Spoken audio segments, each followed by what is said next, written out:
Good morning, students.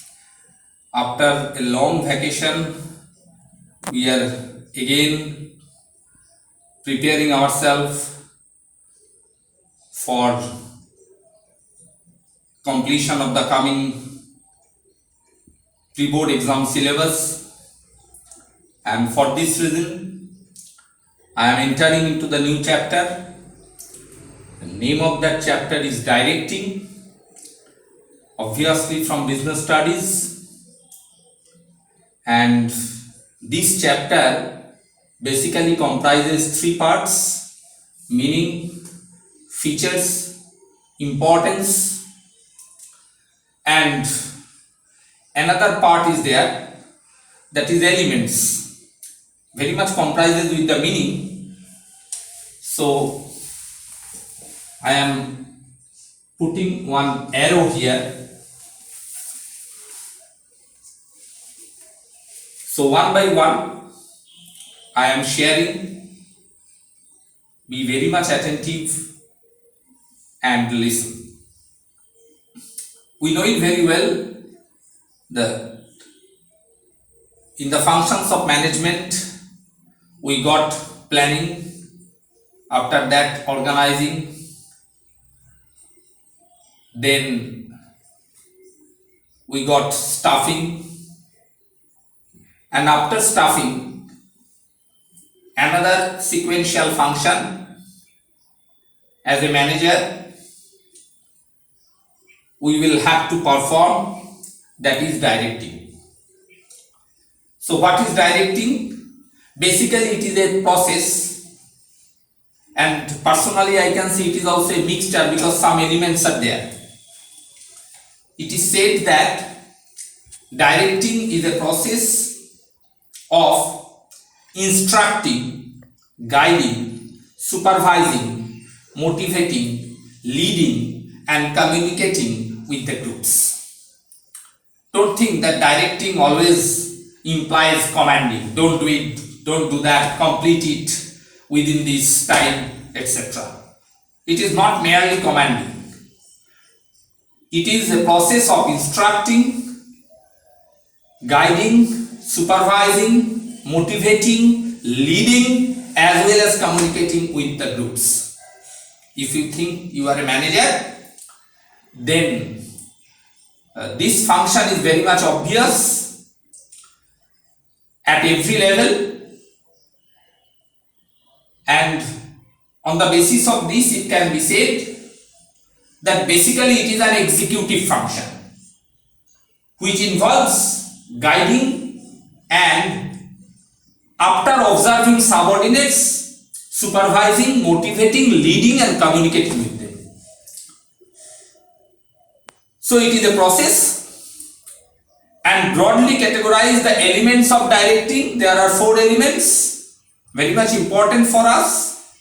We will have to take different classes on this, on supervision, on motivation, on leadership, and on communication.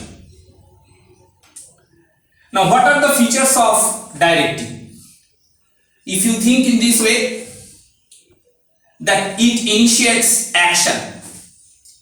Directing is the function which initiates action in the organization, while other function, that is planning, organizing, staffing, create pre-coordinations for action.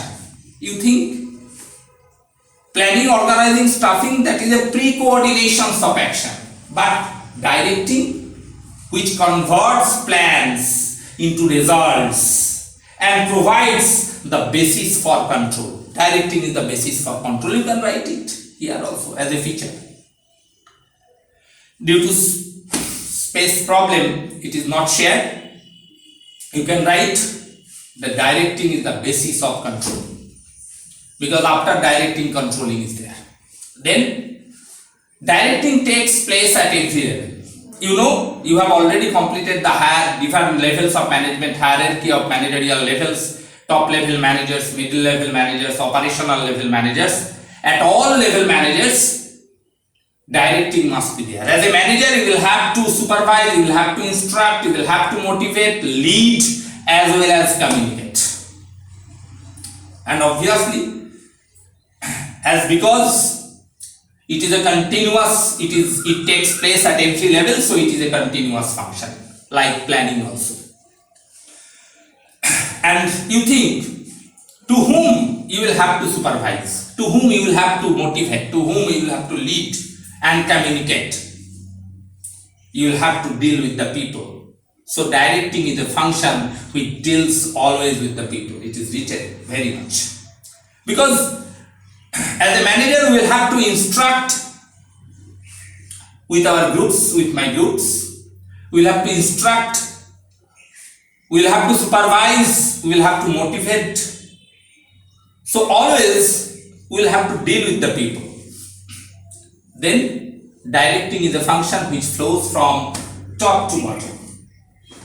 Directing flows from top to bottom as it starts from the top level management and ends at lower level management through organizational hierarchy. If you think the organizational hierarchy, you will see that it is started from top level management and as well as it has finished at lower level or operational level management. It means that every manager can direct his immediate subordinate and take directions from his immediate boss. Got my point? Next one. It is very much performance oriented. Directing converts plans into actual performance. It is not only related to direct the performance of individuals, but also bring efficiency in performance for the achievement of the organizational goals. So it is very much performance oriented.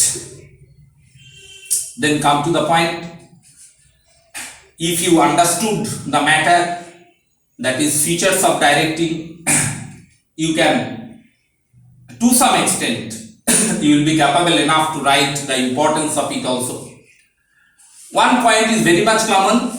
You can convert this point, you can write this point as feature as well as importance also, that is, it initiates action. Because initiative, it is very much required from all parts of the organization, from all persons, for all human resources engaged in our organization. They should have to acquire the power of taking initiatives. So it initiates action. Whenever as a manager we motivate our team, whenever as a manager we are going to lead, whenever we are as a manager we will have to we are instructing, then we expect so that they can take initiatives. So it integrates the group efforts. You think as a manager, if we supervise, if you properly motivate, lead, communicate properly, then obviously group efforts will be very much integrated, well coordinated.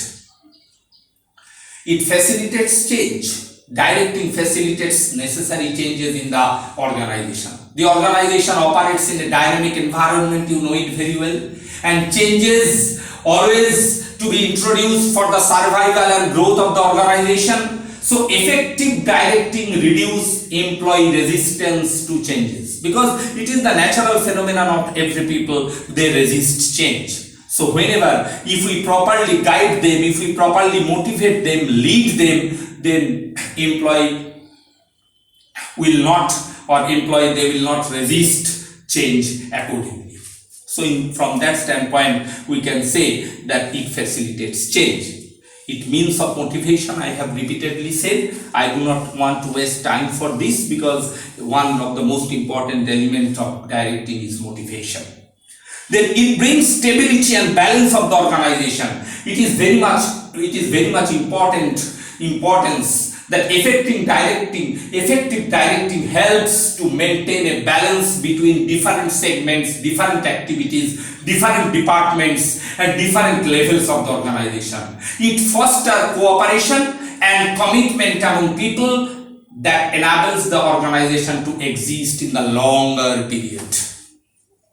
So from this standpoint, it can be said that directing is telling people what to do, seeing that what they do and into the best of their ability. It includes making assignment, It includes making assignment, explaining procedures, seeing that mistakes are corrected, and providing on the job instructions, of course, by instructing, by motivating, by leading, and by communicating with others.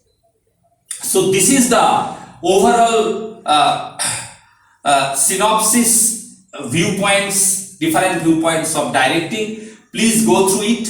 I think I have shared the entire food for thought so that you can understand when you will read the entire chapter. In the next class, obviously, I will share supervision, motivation, leadership, and communication differently. So thank you for today's class.